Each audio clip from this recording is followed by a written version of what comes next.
গল্পের শুরুতেই আমরা দেখি ডক্টর সুজন একটি ভয়ঙ্কর হাঙরকে নিয়ে এক্সপেরিমেন্ট করছে। এই হাঙরের মাথায় সে একটা বিশেষ ডিভাইস বসাতে চায়, কিন্তু সুজনের ধারণা ছিল না বিপদের সামান্য আভাস পেলেই হাঙরটি জেগে উঠতে চায়। তাদের ভাগ্য ভালো, ঠিক সেই মুহূর্তেই হাঙরটি আবার শান্ত হয়ে যায়। সুযোগটা হাতছাড়া না করে সুজন তার ডিভাইস হাঙরের মাথায় আবার সেট করতে যায়। এরপরে ইমেজিং সিস্টেমের মাধ্যমে হাঙরের মাথায় প্রায় 10 মিটারের মতো লম্বা সুচ তার ব্রেনের ভিতর ঢুকিয়ে দেয়। বাইরে থেকে হাঙরটা অচেতন মনে হলেও ভিতর থেকে সে প্রচন্ড ব্যথা অনুভব করছিল। কিছুক্ষণ পর সুজন হাঙরের মস্তিষ্ক থেকে মূল প্রোটিন বের করে নেয়। এরপর সেই প্রোটিন আলজাইমার রোগের ক্ষতিগ্রস্ত ব্রেন সেলের মধ্যে ঢুকিয়ে দেওয়া হয়। এখন সবাই স্ক্রিনের দিকে তাকিয়ে থাকে, কারণ যদি এই এক্সপেরিমেন্টটি সফল হয় তাহলে লাখ লাখ রোগী নতুন জীবন পেতে পারে, আর এই টিমের জন্যও আসবে বিশাল লাভ। ঠিক সেই সময় প্রোটিন আর ব্রেন সেলের মধ্যে রিয়াকশন শুরু হয়, আর যেসব সেল ড্যামেজ হয়ে গেছিল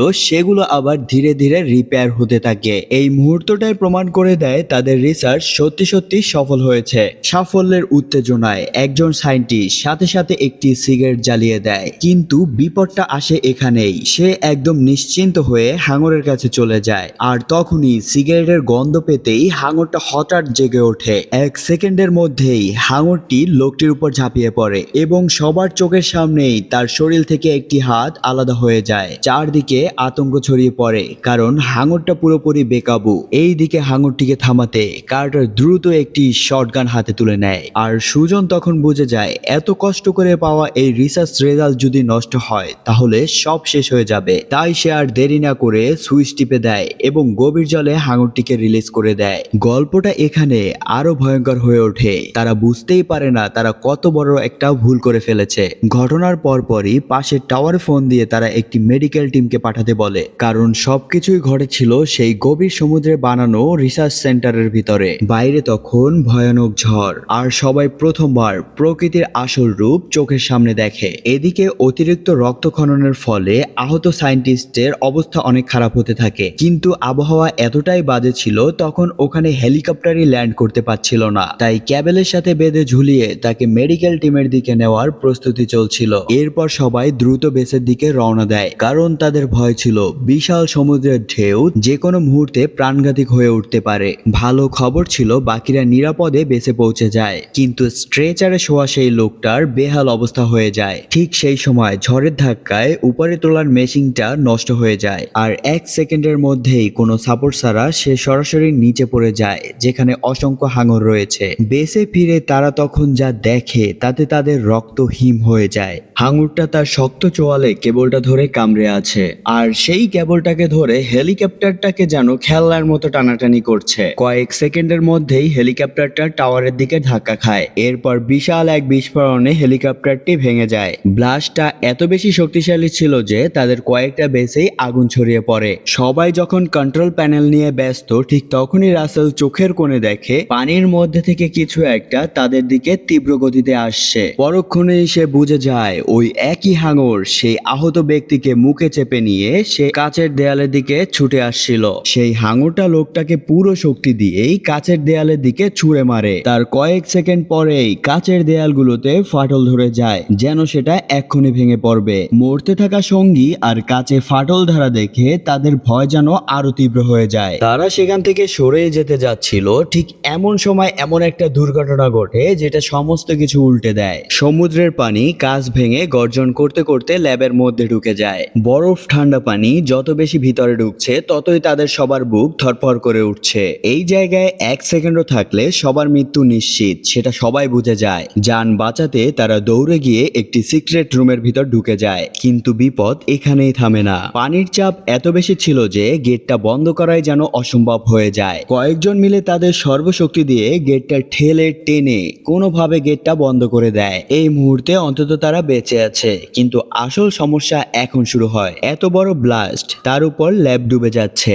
এখন প্রশ্ন একটাই, এই ডিপ সি রিসার্চ ল্যাব থেকে তারা বের হবে কিভাবে? উপরে ওঠার যে একমাত্র সিঁড়িটি ছিল সেটাও পানিতে হারিয়ে গিয়েছে, আর সবার মাথায় আরেকটা আতঙ্ক ঘুরছে, এই দরজার ওপারে কি বিশাল কোনো হাঙর তাদের জন্য উৎপেতে আছে? কারণ আজ যে হাঙরটা তারা ছেড়েছে সেটা কিন্তু স্বাভাবিক ছিল না। এখন হাঙরটি শিকার করছে এবং তাদের সবার ঘ্রাণ একবার পেয়ে গিয়েছে। কোনো উপায় না দেখে সবাই মেইনটেনেন্স মেইনটেনেন্স টানেলের দিকে ছুটে চলে যায়। পিছন থেকে বন্যার পানি যেন জীবন্ত দানবের মতো তাদের পিছু করে যাচ্ছে। টানেলের ভিতর দৌড়তে দৌড়তেই তারা বুঝতে পারে একটুও থামা যাবে না। আর ঠিক সেই সময় তারা মেইন গেটটি খুঁজে পায়। তখন সেটা দ্রুত খুলে দেয়। অন্তত একটা রাস্তা ক্লিয়ার হলো। কিন্তু উপরের ফ্লোরে থাকা শেপের ভাগ্য আজ তার সাথে ছিল না। সে এখনো উপরে আটকে, আর নিচে যে ভয়ঙ্কর দুর্ঘটনা ঘটেছে সেটা তার জন্য আরো বড় বিপদের সংকেত হয়ে দাঁড়ায়। এইদিকে উপরের ফ্লোরে শেপ একা, আর তার পিছনে নিঃশব্দে এগিয়ে আসছে একটা ছোট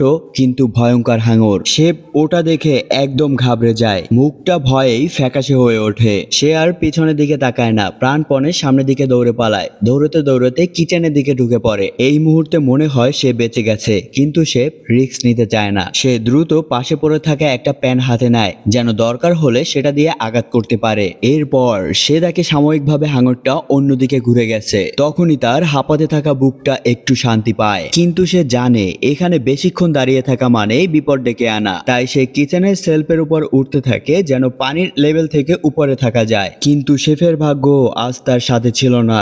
সে জানতো না সেই হাঙরটি তার প্রায় কাছেই চলে এসেছে। ঠিক যখনই সে উপরের দিকে চলে এসেছিল, তখনই তার পোষা টিয়া পাখিটি এক ঝটকায় পানিতে পড়ে যায়। তখন সে ভীষণ ভয় পেয়ে যায়, হাতটা পিছলে সে নিচে পড়ে যায়। তবুও সে হাল ছাড়ে না। সে টিয়াটাকে ফেলে রাখতে পারে না, তাকে নিয়ে উপরে উঠতে চায়। সে হাত বাড়িয়ে টিয়াটাকে ডাকতেই পরিস্থিতি আরো খারাপ হয়ে যায়। হাঙরটা হঠাৎ করে সেলফে জোরে ধাক্কা মারে, এবং সেই ধাক্কায় সেলফ কেঁপে ওঠে এবং সে পানিতে পড়ে যায়, যেটা একেবারে প্রাণঘাতী মুহূর্ত ছিল। কারণ পানিতে পড়লেই হাঙরের সামনে সে একদমই অসহায়। ঠিক তখনই তার চোখে পড়ে পাশে রয়েছে একটি ওভেন। সে প্রাণ বাঁচাতে সেই ওভেনের দিকে ছুটে যায়, আর হাঙর পৌঁছানোর ঠিক আগ মুহূর্তেই সে ওভেনের ভিতর ঢুকে যায়। কিন্তু বিপদ এখানেই থামে না। হাঙরের ধাক্কায় সেই ওভেনটি অন হয়ে যায় এবং ওভেনের মধ্যে থাকা গ্যাস চারদিকে ছড়িয়ে পড়তে থাকে। এখন সে বুঝে যায় সে যদি বের না হয় তাকে আগুনে পড়ে মরতে হবে। বাঁচার শেষ চেষ্টা হিসাবে তার সাথে থাকা কুড়োলটি নিয়ে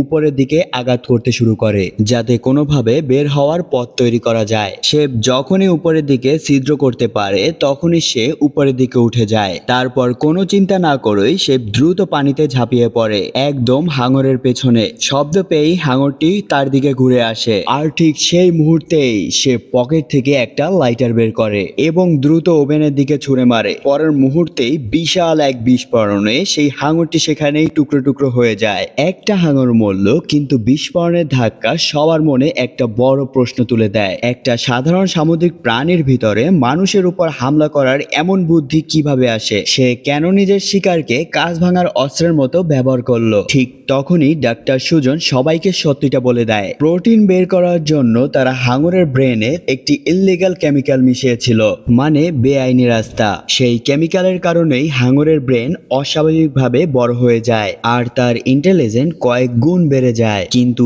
এই উন্নতির সাথে সাথে ভয়ঙ্কর সাইড ইফেক্টও হয়। হাঙরগুলো আগের থেকে অনেক বেশি স্মার্ট আর অনেক বেশি শক্তিশালী হয়ে গেছে। কথাটা শুনে সবাই শকড, আবার অসহায়ও। তবুও এখন বাইরে বের হওয়ার রাস্তা খুঁজতে হবে, কারণ বেসটা ডুবে যাচ্ছিল। তারা প্রথমে সাবমেরিন দিয়ে পালানোর প্ল্যান করে, কিন্তু দ্রুতই জানা যায় ছোট সেই হাঙরটা সাবমেরিনটাকে ধ্বংস করে দিয়েছিল। এখন হাতে থাকে মাত্র দুইটা অপশন।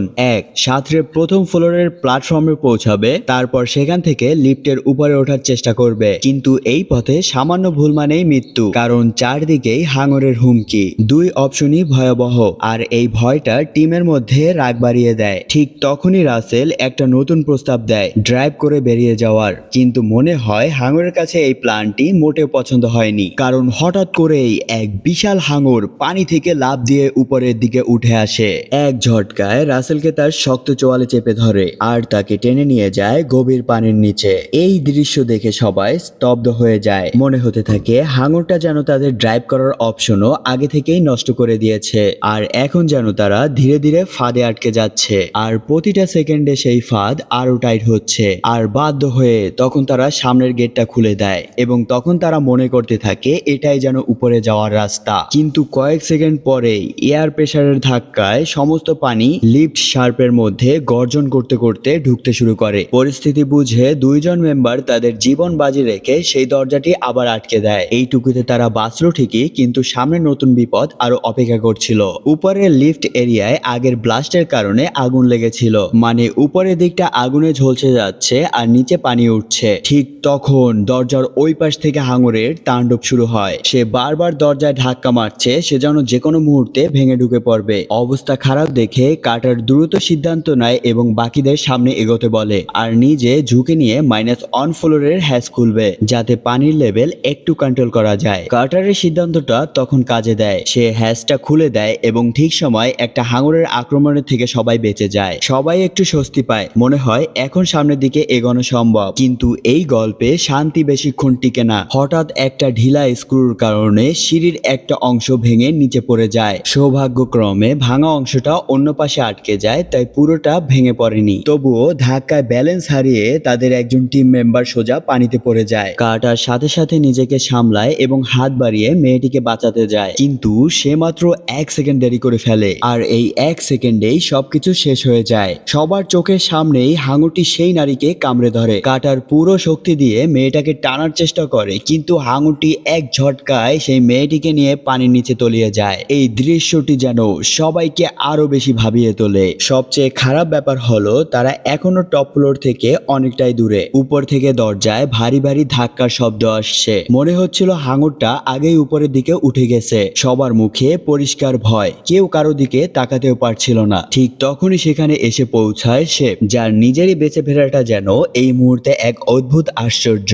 সে সাথে সাথেই একটি কাপড়ে পেঁচানো দড়ি তাদের দিকে ছুড়ে দেয় আর সবাইকেই আস্তে আস্তে উপরের দিকে টেনে তোলে। এইবার আর কেউ থামে না, সবাই দ্রুত সামনের দিকে এগোতে থাকে। সামনে ছিল একটি পাম্প সিস্টেম, যেটা জেনারেটর চালু করলেই সমস্ত পানি বাইরে বের করা সম্ভব। টিমটা তখন দৌড়ে জেনারেটর রুমে যায় আর কোনো মতে জেনারেটরটা চালু করতেও সফল হয়। কিন্তু তারা যখনই মনে করে এবার বুঝি বেরিয়ে যাবে, তখনই সব আবার উল্টে যায়। পিছন থেকে হাঙর আক্রমণ করে। 1 সেকেন্ডের ভিতরেই নির্মমভাবে কার্টারের বন্দুককে ছিঁড়ে ফেলে। দৃশ্যটা দেখে কার্টার পাগলের মতো মেইন গেটের দিকে ছুটে যায়। সে জানে এখন একটু দেরি মানেই মৃত্যু। ভাগ্য ভালো তাকে হাঙরটা ধরার আগেই গেটটা খুলে যায় আর একই সময় শেফও সেখানে এসে পৌঁছায়। সবাই যখন মৃত্যুর সঙ্গে দৌড়াচ্ছে, ঠিক তখনই সুজন একটা বড় ভুল করে বসে। তার মাথায় যেন একটাই চিন্তা, এত পরিশ্রম এত কুরবানি যাতে বৃথা না যায়। তাই সে একা একা নিজের রুমে ফিরে যায় ডেটা এবং স্যাম্পল নিতে। সে চাবি দিয়ে লকার খোলে, তাড়াহুড়ো করে খোঁজে এবং স্যাম্পলটি হাতে নিয়ে নেয়। কিন্তু এই তাড়াহুড়ায় সে খেয়ালই করে না তার পেছনে কিছু একটা চিড়ে আসছে। প্রথমে তার সামনে যেটা ভেসে ওঠে সেটা একটা রিসার্চের মডেল, মানে পরীক্ষার জন্য বানানো নকল শার্কের মতো কিছু। সুজন এক মুহূর্তে স্বস্তি পায়, কিন্তু ঠিক পরের মুহূর্তেই পানির উপরিভাগে আরো বড় কিছু জেগে ওঠে। এবার সেটা আর নকল নয়, একদম আসল হাঙর। কিন্তু কোনো সতর্কতা ছাড়াই সুজনকে টার্গেট করে হাঙরটি তার উপর হামলা করে বসে। সুজন তখন আর পালাতে পারে না, কারণ বের হওয়ার রাস্তা তো বন্ধ।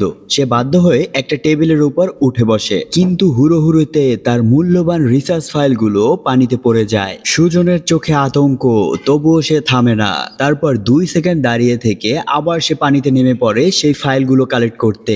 আর সেই সময় হাঙরটি আবার তার কাছে এগিয়ে আসে। এখন সুজনের মাথার উপর যেন মৃত্যু ঘুরছে। ঠিক তখন তার চোখ পড়ে উপরে জ্বলতে থাকা একটি জ্বলন্ত বাল্বের দিকে। আর এই মুহূর্তে তার মাথায় একটা ভয়ঙ্কর আইডিয়া চলে আসে, যেটা কাজ করলে সে বেঁচে যেতে পারে, আর না হলে সে এখানেই শেষ হয়ে যাবে। সুজনের মাথায় তখন একটাই প্ল্যান, হাই ভোল্টেজের কারেন্টের শক দিয়ে হাঙরটিকে মেরে ফেলা। সে সাথে সাথে তখন একটা তার খুলে নেয়, পরের আক্রমণের জন্য অপেক্ষা করতে থাকে। ঠিক যেই মুহূর্তে হাঙরটি তার উপর আক্রমণ করতে আসে, সুজন তখন বিদ্যুতের তারটি হাঙরের মুখের ভিতর ঢুকিয়ে দেয়। হাই ভোল্টেজের কারেন্টের শক খেয়ে হাঙরটা কিছুক্ষণের মধ্যেই ছটপট করে মারা যায়। এরপর পানিতে পড়ে যাওয়া সেই রিসার্চ ফাইলটি দেখে সুজনের মনের মধ্যে হু হু করে ওঠে। তার এখন প্রচন্ড আফসোস হয়। সে এখন বুঝে যায় শুরুতেই সেই হাঙরটিকে ছেড়ে দেওয়া ছিল তার জীবনের সব থেকে বড় ভুল। কিন্তু এখন ভাবার আর সময় নেই, কারণ বাকি দুজনের সাথে সে আবার মুখোমুখি হয় আর তাদের সামনের পরিস্থিতি আরো খারাপ। হাঙরের হামলায় কার্টার আর সুজনের সরাসরি বের হয়ে যাওয়ার প্ল্যান ভেস্তে চলে যায়। এখন বাঁচার একটাই রাস্তা, এমার্জেন্সি এক্সিট। কিন্তু তাদের একটাই সমস্যা, দরজা খোলার সাথে সাথেই পানি ভিতরে ঢুকতে থাকবে। তাই তারা আগে ফায়ার এক্সটিংগুইশার তৈরি করে রাখে, যাতে পানির প্রেসার কিছুটা কমানো যায়। এরপর তারা ইচ্ছে করেই ভিতরে পানি ঢুকতে দেয়। পানি যখন মাথার কাছাকাছি চলে আসে, তখনই উপরের হ্যাচটা খুলে দেয়। বাইরে বেরিয়ে তারা একসাথে 3 জন ফায়ার এক্সটিংগুইশার অন করে দেয়। তখন অসংখ্য বুদবুদ চারিদিকে ছড়িয়ে যায়, আর এই বুদবুদের কারণে হাঙরটি কনফিউজড হয়ে যায়। হাঙরটা বুঝতে পারে না না তারা কোন দিকে, আর এই ট্রিক্সটা কাজে লাগিয়ে তারা উপরের দিকে চলে আসে। এরপর হাঙরটা আবার দ্রুত বেগে চলে এসে শেফকে হঠাৎ ঝাঁপিয়ে ধরে এবং শেফকে হাঙরটি কয়েক মিটার দূরে টেনে নিয়ে যায়। এই অবস্থা দেখে মনে হয় শেফ এবার শেষ, কিন্তু শেফ হার মানে না। শেফ দ্রুত তার গলায় থাকা ক্রোশটি বের করে হাঙরের চোখে আঘাত করে দেয়। ঠিক কয়েকটা আঘাতের পর হাঙরটি তাকে ছেড়ে দেয় এবং শেফ দ্রুত বেগে উপরের দিকে চলে আসে। এটা দেখে কাটার আর সুজন দুজনে স্তব্ধ। এরপর কাটার আবার পানিতে লাফ দেয় শেফকে তুলে আনার জন্য।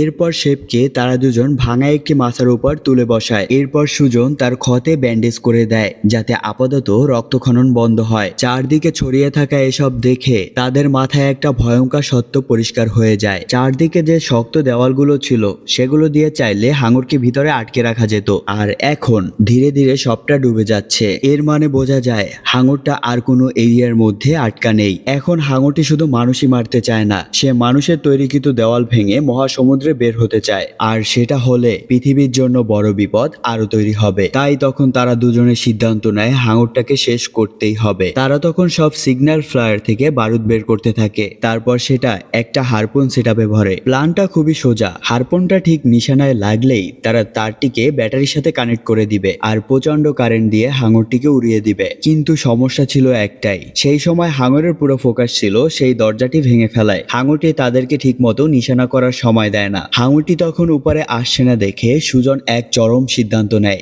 একটা ভাঙা মেশিনের টুকরো দিয়ে সে তার নিজের হাত কেটে ফেলে এবং সে পানিতে ঝাঁপিয়ে পড়ে। সে নিজেকেই চারা বানাচ্ছে, ইচ্ছে করে রক্ত বের করছে যাতে রক্তের গন্ধে হাঙরটা তার কাছে আসে। সুজনের মাথায় তখন অপরাধ বোধ। নিয়ম প্রথম ভেঙেছিলই সে, বেআইনি কেমিক্যালের মাধ্যমে হাঙরের ব্রেন বড় করেছিল এবং হাঙরটিকেও সে ছেড়ে দিয়েছিল। সে মনে করতেছিল ভুল যদি তার হয় তাহলে শেষটাও তার করা উচিত। এর মধ্যে রক্তের গন্ধ পেতেই হাঙরটি ঘুরে যায় এবং সুজনের দিকে তেড়ে আসে, কিন্তু চালাক হাঙরটা ঠিক মতো টার্গেটে আসছে না। সে নিচেই ঘুরছে যেন পরিকল্পনা ভেস্তে দিতে পারে। কাটার বুঝে যায় তার পরিকল্পনা কাজ করছে না, তাই কাটারও আর কিছু না ভেবেই এক মুহূর্তেই সে পানির মধ্যে নেমে যায় তাকে বাঁচাতে। তখন আমরা দেখতে পাই সেই দৃশ্য যেটা দেখার কারো সাহস ছিল না। হাঙরটা সুজনকে নির্মমভাবে টুকরো টুকরো করে ফেলে। কাটার তখন হতবাক হয়ে তাকিয়ে থাকে যেন তার শরীরটাই নড়ছে না। হাঙর এবার কাটারকেই টার্গেট করে, ধীরে ধীরে তার কাছে এগিয়ে আসছে। হাঙর আক্রমণ করতেই কাটার আর ভয় পায় না। সে দ্রুত তার সাঁতারের স্কিল দেখিয়ে হাঙরের পাখনা ধরে বসে। ঠিক সেই সময় শেফ আবার দায়িত্ব নিয়ে নেয়, হারপুন গানটি তার কাঁধে তুলে নেয়। তার চোখ একটাই জায়গায়, যে কোনো ভাবে হাঙরের গায়ে নিশানা করতে হবে। তারপর ব্যাটারির সাথে তার লাগিয়ে কারেন্ট দিয়ে হাঙরটিকে উড়িয়ে দিবে। ঠিক সেই মুহূর্তেই শেফ তার নিশানা অনুযায়ী টার্গেট ছেড়ে দেয় এবং সাথে সাথে হাঙরের গায়ে সেই নিশানা লেগে যায়। এরপর দেখা যায় মারাত্মক একটি ভুল হয়ে যায়। হাঙরের গায়ে ঢোকার সাথে সাথে দেখা যায় কাটারের পায়ের ভিতরেও ঢুকে যায়। এখন কাটার আর হাঙর একই তারে আটকে রয়েছে। হাঙরটির তারটা তীব্র গতিতে টানছে আর পরিস্থিতি একদম বেহাল হয়ে যাচ্ছে, কারণ কাটার যদি সময় মতো নিজেকে না ছাড়াতে পারে তাহলে ওইদিকে তারের সাথে ব্যাটারি কানেক্ট করলে বিশাল এক বিস্ফোরণ হবে এবং কাটারও সেখানেই সাথে সাথে শেষ হয়ে যাবে। হাঙরটা ইতিমধ্যেই বেসের বাইরে বের হয়ে যাওয়ার কাছাকাছি। সবকিছু যেন এক মুহূর্তের খেলায় দাঁড়িয়ে। তখনই কাটার নিজের সমস্ত শক্তি দিয়ে সেই জালটা শক্ত করে ধরে আর নিজের শরীরের ফিনটাকে এক ঝটকায় পা থেকে আলাদা করে নেয়। আর এইটাই ছিল তার বাঁচার একমাত্র সুযোগ। সে সেটাও ঠিকমতো কাজে লাগিয়ে দেয়। কাটার আলাদা হতেই শেফ আর দেরি করে না, সে ব্যাটারির সাথে তারটা কানেক্ট করে দেয়। কয়েক সেকেন্ডের মধ্যেই সেখানে একটি ভয়াবহ বিস্ফোরণ হয় এবং সেখানে হাঙরটি একেবারে চিরতরে টুকরো টুকরো হয়ে যায়। চারপাশে পানি আর ধোঁয়া, কিন্তু কাটারকে দেখা যাচ্ছিল না। কিন্তু কয়েক মুহূর্ত পর সব যখন পরিষ্কার হয় তখন দেখে কাটার এখনো জীবিত আছে। এরপর সে কাটারকে বাঁচিয়ে নেয়। এইভাবেই তারা তাদের অনেক সঙ্গীকে কোরবানি দিয়ে হাঙরের সন্ত্রাস থামিয়ে দেয়। আর এখানেই এই দারুণ মুভিটি শেষ হয়ে যায়। আর হ্যাঁ, তোমাদের এই মুভিটি কেমন লেগেছে সেটা কমেন্ট করে অবশ্যই জানাবে।